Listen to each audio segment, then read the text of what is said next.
Sir hotel sir ಈ ಕಡೆ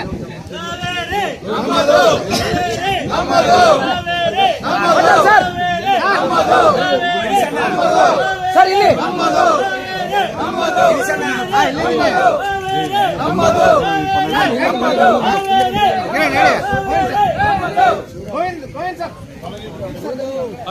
ಒಂದು ನಿಮಿಷ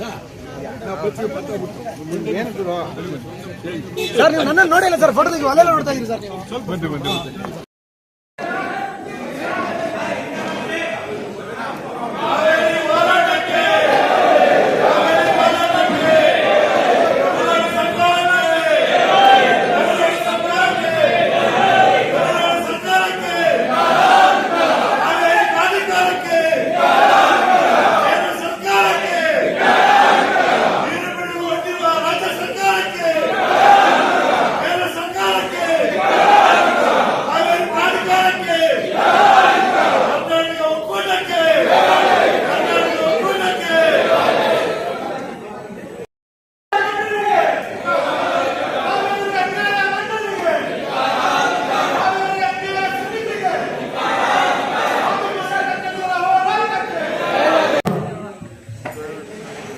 ಮಾಧ್ಯಮದ ಎಲ್ಲ ಮಿತ್ರರಿಗೆ ಸ್ವಲ್ಪ ತಡವಾಗಿದ್ದಕ್ಕೆ ಕ್ಷಮೆಯನ್ನು ಕೇಳ್ತಾ ನಿಮಗೆಲ್ಲ ವಂದನೆಗಳನ್ನ ಸಲ್ಲಿಸೋಕೆ ಇಚ್ಛೆ ಪಡ್ತೀನಿ. ಉದ್ದೇಶ ಇಷ್ಟೇ, ಇವತ್ತು ರಾಜ್ಯದ ಪರಿಸ್ಥಿತಿ ಹೇಗಿದೆ ತಮಗೂ ಗೊತ್ತಿದೆ. ನಾವು ಹೋರಾಟಗಾರರು ದಿಢೀರ್ ನಿರ್ಧಾರಗಳು ತಗೊಳ್ಳೋಕ್ಕಾಗಲ್ಲ. ಸ್ವಲ್ಪ ಕುಂತು ನಾವು ಒಂದು 5 ನಿಮಿಷ ಚರ್ಚೆ ಮಾಡಿ ಯಾವ ರೀತಿ ಮಾಡಿದ್ರೆ, ಯಾಕಂದ್ರೆ ನಮ್ಗೆ ಇಲ್ಲಿ ಹೋರಾಟಗಳು ಬಂದು ಇವೆಲ್ಲ ಎಷ್ಟು ಮುಖ್ಯವೋ ಎಷ್ಟು ಮುಖ್ಯನೋ ನಮಗೆ ಈ ಹೋರಾಟದಲ್ಲಿ ನ್ಯಾಯ ಸಿಗಬೇಕು ಅನ್ನೋದು ಅಷ್ಟೇ ಮುಖ್ಯ. ಅಂತ ಒಂದು ಹೋರಾಟವನ್ನ ದಿಢೀರಂತ ತೀರ್ಮಾನ ತಗೊಂಡು ಮಾಡೋಕ್ಕಾಗಲ್ಲ. ಸಾಂಘಿಕವಾಗಿ ಈ ನಾಡಿನ ಎಲ್ಲ ಜನಪರ ಸಂಘಟನೆಗಳು, ರಾಜ್ಯ ಸರ್ಕಾರಿ ನೌಕರರು, ಸಂಬಂಧಪಟ್ಟಂತ ಅನೇಕ ವಾಹನ ಚಾಲಕರು, ಹಾಗೆ ಎಲ್ಲ ಕಾರ್ಮಿಕರು ಎಲ್ಲರ ಸಹಯೋಗದಲ್ಲಿ ಇವತ್ತು ಯಶಸ್ವಿಯಾಗಬೇಕು. ಅಂತ ನಿಟ್ಟಿನಲ್ಲಿ ಇವತ್ತು ನಮ್ಮೆಲ್ಲರ ನೆಚ್ಚಿನ ನಾಯಕರು, ಒಕ್ಕೂಟದ ಮುಖಂಡರಾದಂಥ ವಾಟಾಳ್ ನಾಗರಾಜ್ ಅವರು ಮತ್ತು ಸಾರಾ ಗೋವಿಂದ್ ಅವರ ನಾಯಕತ್ವದಲ್ಲಿ ಎಲ್ಲ ಕನ್ನಡ ಪರ ಸಂಘಟನೆಗಳ ಇಲ್ಲಿ ಎಲ್ಲರ ಸಮ್ಮುಖದಲ್ಲಿ ಇವತ್ತು ಸಭೆಯನ್ನು ಕರೆದಿದ್ದೀವಿ. ಕಾವೇರಿ ಹೋರಾಟ ಈಗಾಗಲೇ ನಮ್ಗಾಗಿರೋ ಅನ್ಯಾಯ 2 ಕಡೆನೂ ನೀರು ಬಿಡಿ ಎಂದಿದೆ. ಇರೋ 10 TMC ನೀರಲ್ಲಿ ಬೆಂಗಳೂರಿಗೆ 4 TMC ಕುಡಿಯೋ ನೀರು ಬೇಕು. ಇನ್ನು ರೈತರಿಗೆ 3-4 TMC ಏನ್ ಮಾಡಬಹುದು? ಕರ್ನಾಟಕದ ಪರಿಸ್ಥಿತಿ ಮಳೆ ಬರಲಿಲ್ಲ ಅಂದ್ರೆ ಏನಾಗುತ್ತೆ? ಇವೆಲ್ಲ ವಾಸ್ತವ ಸ್ಥಿತಿಯನ್ನ ಮನಗೊಂಡು ತೀರ್ಪು ಕೊಡಿದ್ರೆ ಒಂದು ರೀತಿ ಅನ್ಯಾಯ ಮಂಡಳಿಯಾಗಿದೆ. ಕಾವೇರಿ ನೀರಿನ ಹಂಚಿಕೆ ಒಂದು ರೀತಿ ಅನ್ಯಾಯ ಮಂಡಳಿ. ಈ ಅನ್ಯಾಯ ಮಂಡಳಿಗೆ ತಕ್ಕ ಪಾಠವನ್ನು ಕಲಿಸಬೇಕಾದ್ರೆ ನಮ್ಮ ಹೋರಾಟ ತೀವ್ರತೆ ಹೊಂದಬೇಕು. ಆ ನಿಟ್ಟಿನಲ್ಲಿ ಇವತ್ತಿನ ಸಭೆಯನ್ನ ಕರೆದಿರ್ತಕ್ಕಂಥದ್ದು. ನಮ್ಮ ನಾಯಕರು ಮುಂದಿನ ಹೋರಾಟದ ರೂಪುರೇಷೆಗಳು ಎಲ್ಲವನ್ನೂ ತಿಳಿಸ್ತಾರೆ. ಹಾಗೆ ಈ ಹೋರಾಟಕ್ಕೆ ನಿಮ್ಮ ಬೆಂಬಲವು ಮುಖ್ಯ ಅಂತ ಹೇಳಿ ಮತ್ತೊಮ್ಮೆ ನಿಮಗೆ ಧನ್ಯವಾದಗಳು ಹೇಳಿ ನಾನು 2 ಮಾತನ್ನು ಮುಗಿಸ್ತೀನಿ. ಸ್ವಾಗತ ಬಯಸ್ತೀನಿ.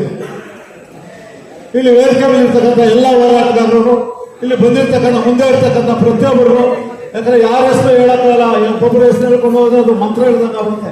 ಆದ್ರಿಂದ ಎಲ್ಲರಿಗೂ ಸಹ ನಾನು ಈ ಒಂದು ಸಭೆಗೆ ಬಂದಂತ ಪ್ರತಿಯೊಬ್ಬರಿಗೂ ಸ್ವಾಗತವನ್ನು ಬಯಸ್ತಾ ಈಗ ವೇದಿಕೆ ಕಾರ್ಯಕ್ರಮ ಪ್ರಾರಂಭ ಆಗುತ್ತೆ. ಮೊದಲಿಗೆ ಸಾರಾ ಗೋವಿಂದ್ ದಯವಿಟ್ಟು ಒಕ್ಕೂಟದ ಮುಖಂಡರಾದಂಥ ವಾಟಾಳ್ ನಾಗರಾಜ್ರವರೇ, ಒಕ್ಕೂಟದ ಎಲ್ಲ ನನ್ನ ಆತ್ಮೀಯ ಕನ್ನಡಪರ ಹೋರಾಟಗಾರರೇ, ಬಹಳ ಸ್ವಲ್ಪ ಸಮಯದಲ್ಲೇ ಇಷ್ಟೊಂದು ಜನ ಇವತ್ತು ನಮಗೆ ಕೈ ಜೋಡಿಸೋದು ನಿಜಕ್ಕೂ ನಮಗೊಂದು ರೀತಿ ಖುಷಿಯಾಗಿದೆ. ಇವತ್ತಿನ ವಿಷಯ ಇಷ್ಟೇ, ಪದೇ ಪದೇ ಕಾವೇರಿ ವಿಚಾರದಲ್ಲಿ ಅನ್ಯಾಯ ಕರ್ನಾಟಕಕ್ಕೆ ಆಗ್ತಾನೆ ಇದೆ. ಬಹುಶಃ ನಾವೆಲ್ಲ ಕಾದು ಮೇಲ್ಮನವಿ ಸಲ್ಲಿಸಿದರೆ ನಮಗೆ ನ್ಯಾಯ ಸಿಗ್ಬೋದು ಅಂತ ಅನೇಕ ಜನ ಅನ್ಕೊಂಡಿದ್ರು. ಆದರೆ ನಾವು ಮೊದಲೇ ನಿರೀಕ್ಷೆ ಮಾಡಿದ್ದು ಆ ಮೇಲ್ಮನವಿ ತೀರ್ಪು ಕೂಡ ಇದೇ ರೀತಿ ಬರುತ್ತೆ ಅಂತ ನಮ್ಗೆ ಗೊತ್ತಿತ್ತು. ಯಾಕೆ ಅಂತ ಹೇಳಿದ್ರೆ ಇದನ್ನ ಸುಮಾರು 15-20 ವರ್ಷಗಳಿಂದ ನೋಡ್ಕೊಂಡೇ ಬಂದಿದ್ದೀವಿ. ಯಾವುದೇ ಸಂದರ್ಭದಲ್ಲೂ ಕರ್ನಾಟಕವನ್ನ ಕಡೆಗಣಿಸಿಕೊಂಡೇ ಬಂದಿದ್ದಾರೆ. ನ್ಯಾಯಮೂರ್ತಿಗಳು ಅವರಿಗೆ ಬಹಳ ದೊಡ್ಡದಾಗಿ ನಾವೆಲ್ಲ ಗೌರವ ಕೊಡ್ತೀವಿ. ನ್ಯಾಯಮೂರ್ತಿಗಳು ಏನ್ ಮಾಡಬೇಕು? ಯಾವುದೋ ಒಂದು ಕೊಲೆ ಅಥವಾ ಮತ್ತೊಂದಾದ್ರೆ ನಮ್ಮ ಪೊಲೀಸ್ ಇಲಾಖೆ ಎಷ್ಟು ಮಟ್ಟಿಗೆ ತನಿಖೆ ಮಾಡ್ತಾರೆ. ಡೆಲ್ಲಿಯಲ್ಲಿ ಕೂತ್ಕೊಂಡು ತಮಿಳುನಾಡು ಕೇಳಿದ್ರು ಅಂದ ತಕ್ಷಣ 4 TMC ನೀರು ಬಿಡಿ ಅಂತ ಹೇಳಿದ್ರು ಎಷ್ಟು ಮಟ್ಟಿಗೆ ಸರಿ? ವಾಸ್ತುಸ್ಥಿತಿಯನ್ನ ಅಲ್ಲಿ ಏನಿದೆ ಪರಿಸ್ಥಿತಿ ಅದನ್ನ ತಿಳ್ಕೊಳ್ಳೋದಕ್ಕೆ ಒಂದು ತಂಡ ಕಳಿಸಿ ಪೂರ್ಣ ಪರಿಶೀಲನೆ ಮಾಡಿ, ಎಲ್ಲಾ ಜಾಗಗಳನ್ನ ಪರಿಶೀಲನೆ ಮಾಡಿ ಒಂದು ತೀರ್ಮಾನ ಕೊಟ್ಟಿದ್ರೆ ನಾವು ಒಪ್ಕೊಳ್ತಿದ್ವಿ. ಕಣ್ಣು ಮುಚ್ಚಿಕೊಂಡು ಕೂತ್ಕೊಳ್ಳೋದಕ್ಕೆ ಕೂತ್ಕೊಂಡು ತೀರ್ಪು ಕೊಡೋದಕ್ಕೆ ನೀವು ಬೇಕಾ? ಹಾಗಾದ್ರೆ ಕರ್ನಾಟಕದ ಕನ್ನಡಿಗರು ಗುಲಾಮ? ಎಲ್ಲಿವರೆಗೆ ನಿಮ್ಮ ತಪಾಟೆ? ವಾಸ್ತವ ಸ್ಥಿತಿಯನ್ನ ಪರಿಶೀಲನೆ ಮಾಡದೇ ಅವೈಜ್ಞಾನಿಕವಾದಂತಹ ತೀರ್ಪನ್ನು ಕೊಟ್ಟಿದ್ದಾರೆ. ಅದಕ್ಕೆ ಇಡೀ ಕರ್ನಾಟಕದ ಎಲ್ಲ ಬಾಂಧವರು ಕೂಡ ಇವತ್ತು ರೊಚ್ಚಿಗೆದ್ದಿದೆ. ಎಲ್ಲಿವರೆಗೆ ತಪ್ಪಾಳಿಕೆ? ಭಾರತದ ಭೂಪಟದಲ್ಲಿ ಕರ್ನಾಟಕ ಇಲ್ವಾ? ಕರ್ನಾಟಕವನ್ನು ಕಡೆಗಣಿಸ್ಕೊಂಡೇ ಬರ್ತಾ ಇದ್ದೀರಾ? ಇದನ್ನ ಕೇಳೋರು ಯಾರು ಇಲ್ವಾ? ಹಾಗಾಗಿ ನಾವು ಮುಂದಿನ ಹೋರಾಟ ನಮ್ಗೆ ಗೊತ್ತು, ನಮ್ಗೆ ನ್ಯಾಯ ಸಿಗಲ್ಲ ಅಂತ ಅದಕ್ಕೆ ಒಂದು ತೀರ್ಮಾನಕ್ಕೆ ಬಂದಿದ್ದೀವಿ. ಕೊನೆಯದಾಗಿ ಮಾತನಾಡುವಾಗ ಯಾವತ್ತು ಏನು ಅನ್ನೋದನ್ನ ಸಂಪೂರ್ಣವಾದಂತ ವಿವರಣೆಯನ್ನ ನನ್ನ ನಾಯಕರಾದಂತಹ ವಾಟಾಳ್ ನಾಗರಾಜ್ ಅವರು ಕೊಡ್ತಾರೆ. ಈಗ ಈ ಒಂದು ಸಭೆಯನ್ನು ಉದ್ದೇಶಿಸಿ ಹಲವಾರು ಮುಖಂಡರು ಬಂದಿದ್ದಾರೆ. ಅವರೆಲ್ಲರೂ ಕೂಡ ಮಾತನಾಡಬೇಕಾಗಿರೋದ್ರಿಂದ ಒಂದು 2 ನಿಮಿಷ ಎಲ್ಲರೂ ಬರ್ತಾರೆ. ದಯಮಾಡಿ ಕುಮಾರ್ ಅವರು, ಪ್ರವೀಣ್ ಕುಮಾರ್ ಶೆಟ್ಟಿ, ಕುಮಾರ್ ಅವರು ಎಲ್ಲರೂ ಮಾತಾಡಬೇಕು.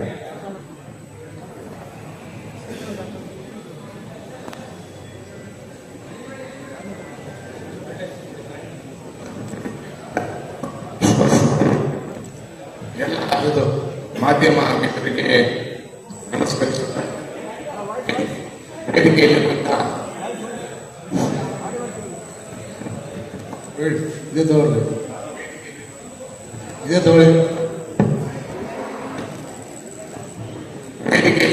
ಎಲ್ಲ ಹೋರಾಟಗಾರರಿಗೂ ಸ್ವಾಗತವನ್ನು ಬಯಸುತ್ತಾ, ಹಿರಿಯ ಹೋರಾಟಗಾರರು ವಾಟಾಳ್ ನಾಗರಾಜ್ ಅವರು ಕರೆದಿರುವಂತಹ ಸಭೆಗೆ ನಾವೆಲ್ಲ ಕನ್ನಡದ ಮನಸ್ಸುಗಳು ಕೈ ಜೋಡಿಸಿದ್ದೀವಿ.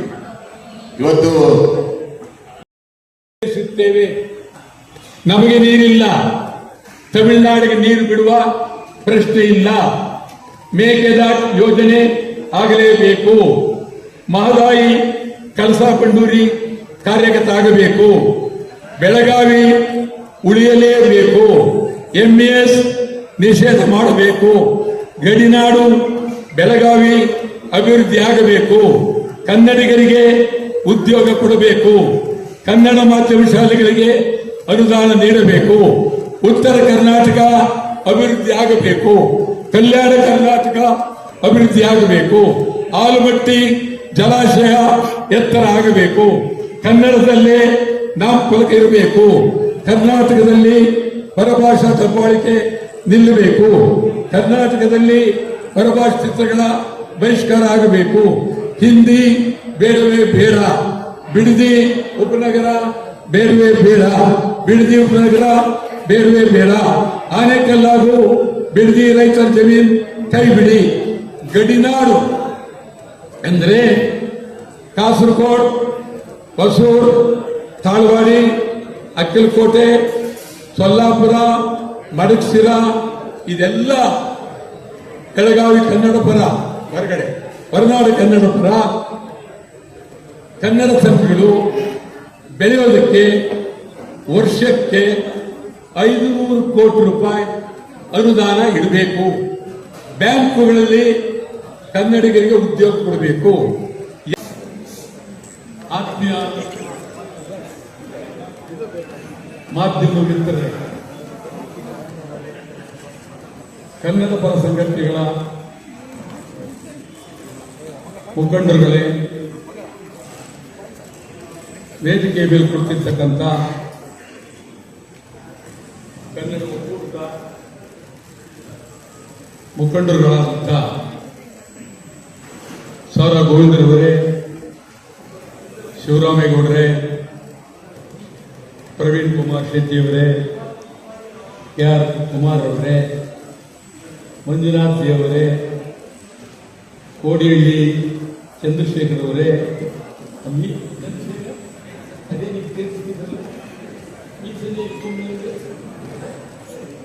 ಆಯ್ತಾ, ಆಮೇಲೆ ಭೀಮಶಂಕರ್ ಪಾಟೀಲ್ ಅವರೇ, ಆಮೇಲೆ ಯಾರು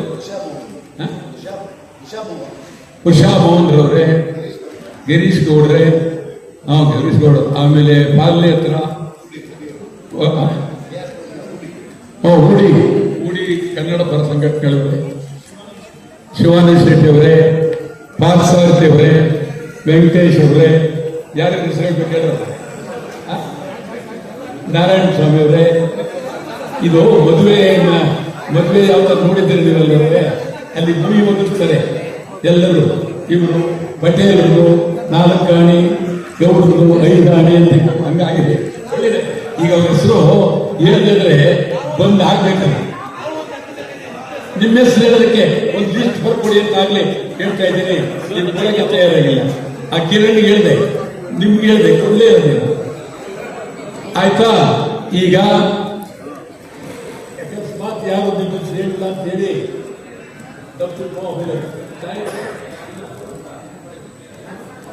ಮುಬಾರಕ್ ಭಾಷಣ ಯಾರು ಮುಸಲ್ಮಾನರು ಕಾಣುವಲ್ಲ ಅಂತ ಕುಮಾರ್ ಎಂತ ಕುಮಾರಪ್ಪ, ಕನ್ನಡ ಕುಮಾರ್ ಸಾಕು, ಇಷ್ಟು ಸಾಕು. ಯಾಕಂದ್ರೆ ಜಾಸ್ತಿ ಆಗೋಯ್ತಲ್ಲ. ಈಗಾಗಲೇ ಅವರು ಮೇಲೆ ನನ್ನ ಮೇಲೆ ಗೌರವ ಇದೆ, ತೀರಾ ಇದು ಮಾಡ್ಕೋಬೇಕಲ್ಲ, ಸಂತೋಷ. ಇಂಥ ಸಂದರ್ಭ ನಮಗೆ ಬರಬಾರ್ದಾಗಿತ್ತು. ನಿಜವಾಗ್ಲೂ ನಾವು ತಮಿಳುನಾಡು ಜೊತೆಲಿ ಯುದ್ಧ ಮಾಡಬೇಕು ಅಂತ ನಮ್ಗೇನಿಲ್ಲ. ನಾವೆಲ್ಲ ಮನುಷ್ಯರು, ಜೀವ ಮಾಡ್ತಕ್ಕಂಥವ್ರು, ಒಬ್ರಿಗೊಬ್ರು ಯುದ್ಧ ಮಾಡ್ತಕ್ಕಂಥದ್ದಲ್ಲ. ಆದರೆ ತಮಿಳುನಾಡಿನವರು ಮೊದಲಿಂದಲೂ ನಮಗೆ ತೀವ್ರವಾದಂಥ ತೊಂದರೆ ಕೊಟ್ಕೊಂಡೇ ಬಂದಿದ್ದಾರೆ. ನಾನು ತಮಗೆ ಹೇಳೋದಾದ್ರೆ 1967ರಲ್ಲಿ ನಾನು ಮೊದಲನೇ ಅಸೆಂಬ್ಲಿ ಮೆಂಬರ್. ಏನು ನನ್ನ ಹೋರಾಟದ ಬಗ್ಗೆ ಯಾರಿಗಾದ್ರೂ ಹಿನ್ನೆಲೆ ಇದ್ರೆ ಎಂತೆಂಥವರು, ಕೆ.ಸಿ. ರೆಡ್ಡಿಯವರು, ಹನುಮಂತಯ್ಯರು, ನಿಜಲಿಂಗಪ್ಪನವರು, ಎಂತೆಂಥವ್ರು ನನ್ನನ್ನ ಗೌರವ ಪ್ರೀತಿಯಿಂದ ನೋಡಿದರೆ. ಈಗ ಕೆಲವರು ಚಪಲ ಅಂತಾರಲ್ಲ, ಹೇಗೆ ಚಪಲ ಅಂದ್ರೆ ಏನು, ಶಿವಕುಮಾರ್ ಅಂದರೆ ಕೆಟ್ಟ ಅಂದ್ರೆ ಏನು, ಅಭ್ಯಾಸ ಅಂದ್ರೆ ಏನು, ಆಯ್ತಾ? ಈ ತರ ಮಾಡುದು. ನಾನು ಹೇಳ್ತೀನಿ, ಚಟ ಅಲ್ಲ, ನಿಜ. ನನಗೆ 67ರಲ್ಲಿ ನಿಜಲಿಂಗಪ್ಪನವರು ಡೆಪ್ಟಿ ಮಿನಿಸ್ಟರ್ ಮಾಡ್ಕೊಂಡ್ರು. ಆಗಲೇ ನನಗೆ 25 ವರ್ಷ. ನಾನು ಒಳಗಡೆ ಅಸೆಂಬ್ಲಿ ತಮಗೆ ಹೇಳ್ತೀನಿ, ನಾನು ಬಂದ 25ನೇ ವರ್ಷದಲ್ಲಿ ಪಿ.ವಿ. ಗಿರಿ ರಾಜ್ಯಪಾಲರು, ಕೋಡಿಹಳ್ಳಿ ಪಿ.ವಿ. ಗಿರಿ ರಾಜ್ಯಪಾಲರು ಜಂಟಿ ಅಧಿವೇಶನ, ನಾನು ಒಳಗಡೆ ನಿಜಲಿಂಗಪ್ಪನವರ ಸರ್ಕಾರವನ್ನ ವಜಾ ಮಾಡಬೇಕು ಅಂತೇಳಿ ಆಗ 25 ವರ್ಷ ನಾನು ಆಗಲೇ ಕೂಗಿದೆ. ನಿಜಲಿಂಗಪ್ಪನವರು ಹೊರಗಡೆ ಬಂದು ನನ್ನ ವಿರುದ್ಧ ಕೂಗಿದ್ರು ಚಿಂತೆ ಇಲ್ಲ, ಈ ಧೈರ್ಯ ಒಬ್ಬಲೆ ಅಂತ ಅಂದ್ಬಿಟ್ಟು ಶಬಾಷ್ ಕೊಟ್ಟರು. ಅವತ್ತು ನಾನೇನಾದ್ರು ಉಪ ಮಂತ್ರಿಗೆ ಒಪ್ಪಿದರೆ, ನಾನು ನೀವು ಒಪ್ಪೋದು ಬಿಡೋದು ವಿಚಾರವೇ, ನಾನು ಮುಖ್ಯಮಂತ್ರಿ ಆಗ್ತಿದ್ದೆ. ಈಗಲೂ 2028ಕ್ಕೆ ನಾನು ಮುಖ್ಯಮಂತ್ರಿ ಆಗ್ತೀನಿ. ಅದರಲ್ಲೇನು ನೀವು ಯಾರು ಅನುಮಾನ ಪಟ್ಟು ಹೋಗಬೇಕು. 2028ಕ್ಕೆ ನಾನೇ ಮುಖ್ಯಮಂತ್ರಿ, ಗೋವಿಂದು ಮಂತ್ರಿ, ಶಿವರಾಮೇಗೌಡರು ಮಂತ್ರಿ, ಆ ಕಡೆ ಕುಮಾರ್ ಮಂತ್ರಿ, ನಮ್ಮ ಪ್ರವೀಣ್ ಕುಮಾರ್ ಶೆಟ್ಟಿ ಮಂತ್ರಿ, ಮತ್ತು ಮಂಜುನಾಥ್. ಏನ್ ನಗ್ತೀರ ನೀವು? ನಾನೇನು ಆಸೆ ಕೇಳ್ತಾ ಇದ್ದೀನ? ನಾನು ಯಾರೋ ತಿಳ್ಕೊಂಡಿದ್ದೀನಿ, ನೀವು ಕಡ್ಲೆಕಾಯಿ ತಿಳ್ಕೊಂಡಿದ್ದೀರ? ರೈತ ಸಂಘದ ಪರವಾಗಿ ಅವ್ರು ಒಪ್ಪೋದಾದ್ರೆ ಮಾತುಕತೆ ಆಡಿ ಅವ್ರು ತಗೊಳ್ತೀವಿ, ಇಲ್ಲಿವರೆಗೆ ಇರ್ತೀವಿ, ಅವ್ರು ಒಪ್ಪಿಸ್ತೀವಿ ಅವರು. ಆದ್ರಿಂದ ನಾವು ಆವತ್ತೇ ಕನ್ನಡ ಯುಗ, ಈ ನಾಡಿನಲ್ಲಿ ಕನ್ನಡ ಯುಗ ಹೀಗೆ. ಇದಕ್ಕಾಗಿ ನಾವೀಗಾಗಲೇ ನಾನು ಹಿರಿಯ ವಕೀಲರು ಬಹಳ ಅದ್ಭುತವಾಗಿ ಹೋರಾಟ ಮಾಡಬೇಕಾಗಿದೆ. ಆ ದೃಷ್ಟಿಯಿಂದ ಯಾವುದೇ ಕಾರಣಕ್ಕೂ ಕಾವೇರಿ ನೀರನ್ನ ಬಿಡಕ್ಕಾಗಲಿಲ್ಲ ಅಂತ ಹೇಳಿ ಭಾರಿ ಹೋರಾಟ ಮುಂದಿನ ತಿಂಗಳು 13ನೇ ತಾರೀಕು ಮುಂದಿನ ತಿಂಗಳು 13ನೇ ತಾರೀಕು ಗುರುವಾರ ಮುಂದಿನ ತಿಂಗಳು 13ನೇ ತಾರೀಕು ಬೆಳಗ್ಗೆ 6ರಿಂದ ಸಂಜೆ 6ರವರೆಗೆ ಅಖಂಡ ಕರ್ನಾಟಕ ಬಂದ್. ಬೆಳಗ್ಗೆ 6ರಿಂದ ಸಂಜೆ 6ರವರೆಗೆ ಅಖಂಡ ಕರ್ನಾಟಕ ಬಂದ್. ಕರ್ನಾಟಕ ರಾಜ್ಯದ ಪ್ರತಿಯೊಬ್ಬ ಕನ್ನಡಿಗರು ಕೈ ಮುಗಿದು ಕೇಳ್ತಾರೆ, ಯಾರು ಇದನ್ನು ವಿರೋಧ ಮಾಡಬೇಡಿ, ನೈತಿಕ ಬೆಂಬಲ ಅಂತ ಹೇಳಬೇಡಿ. ನಾನು ಎಲ್ಲರನ್ನೂ ಅಭಿಮಾನದಿಂದ ಪ್ರೀತಿಯಿಂದ ಕೇಳ್ತಾ ಇದ್ದೇನೆ. 13ನೇ ತಾರೀಕು ಐತಿಹಾಸಿಕವಾದಂಥ ದಿನ. 6ರಿಂದ ಸಂಜೆ 6ರವರೆಗೆ ಆಸ್ಪತ್ರೆಗಳು ಅವಕ್ಕೆಲ್ಲ ಇಡೀ ಕರ್ನಾಟಕ ರಾಜ್ಯಾದ್ಯಂತ ಬೆಳಗಾವಿಯಿಂದ ಚಾಮರಾಜನಗರದವರೆಗೆ, ಮಂಗಳೂರಿನಿಂದ ಕೋಲಾರದವರೆಗೆ ಸಮಗ್ರ ಕರ್ನಾಟಕ ಬಂದ್. ಎಲ್ಲ ರೈತ ಬಾಂಧವರು ಭಾಗವಹಿಸಬೇಕು. ಇಡೀ ರೈತ ಬಾಂಧವರು ಭಾಗವಹಿಸಿ.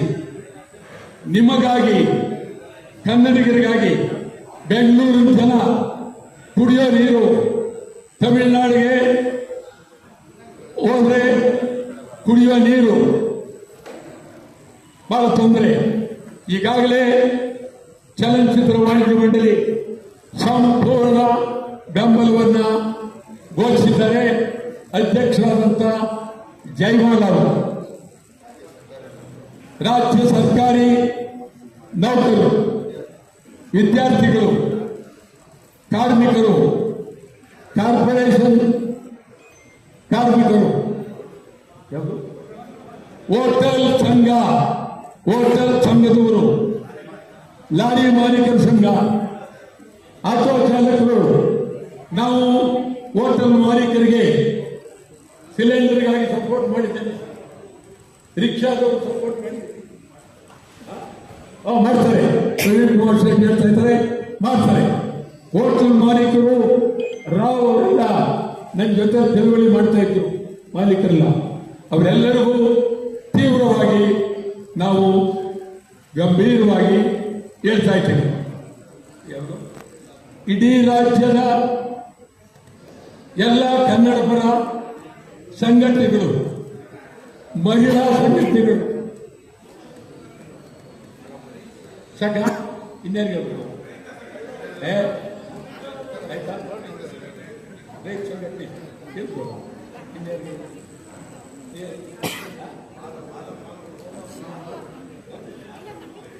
ಮಹಲ್ಗಳು, ಚಿತ್ರಮಂದಿರಗಳು,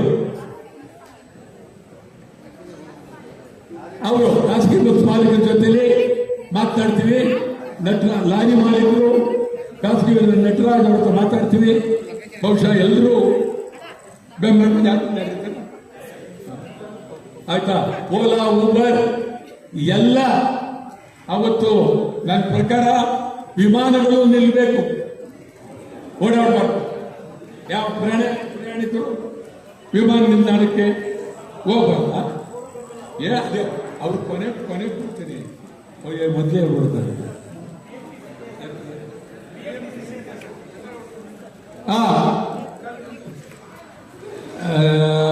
ಸರ್ಕಾರಿ ಇದು ಬಸ್ಸು ಚಾಲಕರ ಸಂಘ, ಸಾರಿಗೆ ಚಾಲಕರ ಸಂಘ ಮತ್ತು ಅನಂತ ಸುಬ್ರಹ್ಮಣ್ಯರು ಪಾಪ ಅವರಿದ್ದಾರೆ. ಅವ್ರ ಮಾತಾಡ್ತೀವಿ, ಒಪ್ಕೊಳ್ತಾರೆ, ಅದರಲ್ಲೇನು ಅನುಮಾನ ಇಲ್ಲ. ಮತ್ತು ಎಲ್ಲಕ್ಕಿಂತ ಹೆಚ್ಚಾಗಿ ಈ ಬಂದು ಆಗ್ಬೇಕಾದ್ರೆ ನೀವೇ ಕಾರಣ. ಬಂದ್ ಅಂತ ಕೊಟ್ಟು ಯಾರ ಬೆಂಬಲ ಇಲ್ಲ, ಯಾರು ದಿನ ಕೊಟ್ಟು ಜನಕ್ಕೆ ನೀವೇ ಬಂದ್ ಮಾಡೋದು. ಆದ್ರಿಂದ ನಾನು ಬಹಳ ಅತ್ಯಂತ ಗಂಭೀರವಾಗಿ ಪವಿತ್ರ ಸೇರಿದಂತೆ ಎಲ್ಲರನ್ನು ನಾನು ಅವರ ಮಹಿಳಾ ಪತ್ರಕರ್ತರನ್ನ ಬಹಳ ಅತ್ಯಂತ ಗೌರವವಾಗಿ ನಾನು ಕೇಳ್ತೀನಿ. ನೀವೆಲ್ಲರೂ ಸಂಪೂರ್ಣ ಈ ಪುರುಷರಲ್ಲಿ ಯಾರಿದ್ದಾರಪ್ಪ ಅವನಿಗೆ ನೋಡೋದು ನಾನು ಎಲ್ಲಿದ್ದಾನೆ? ಕಿರಣ್ ಯಾರು? ಸರಿ, ನಿಮ್ಮಲ್ಲಿ ನಿಮ್ಮೆಲ್ಲರಿಗೂ ನಾನು ಅದನ್ನು ಸರಿಸಿ ನೀವೆಲ್ಲರೂ ನಮಗೆ ಸಂಪೂರ್ಣವಾಗಿ ಬೆಂಬಲ ಕೊಡಬೇಕು, ಸಂಪೂರ್ಣವಾಗಿ ಬೆಂಬಲ ಕೊಡಬೇಕು. ಯಾವುದೇ ವಿಧವಾದಂಥ ಅಹಿತಕರವಾಗಿ ಬೈಯೋದಾಗ್ಲಿ ಮಾಡೋಕೆ ಹೋಗ್ಬೇಡಿ. ಅದೇ ಈಗ ಸುಪ್ರೀಂ ಕೋರ್ಟ್ಗೆ ಮೇಲ್ಮನವಿ ಹೋಗ್ತಾರಂತೆ. ಹೋದ್ರೆ ಸೋಮವಾರ ಅಥವಾ ಮಂಗಳವಾರ ಆದೇಶನೂ ಬರುತ್ತೆ. ಸುಪ್ರೀಂ ಕೋರ್ಟ್ ಅವರು ಕೂಡ ನೀರು ಬಿಡಿ ಅಂದ್ರೆ ನಾವು ಬಿಡಲೇಬೇಕಾಗುತ್ತೆ. ನಿಮ್ಮ ಬಂದಿರೋದು 13ನೇ ತಾರೀಕು, ನೀರೆಲ್ಲ ಹರಿದೋದ್ಮೇಲೆ ನೀವು ಬಂದ್ ಮಾಡಿ ಏನ್ ಮಾಡ್ತೀವಿ?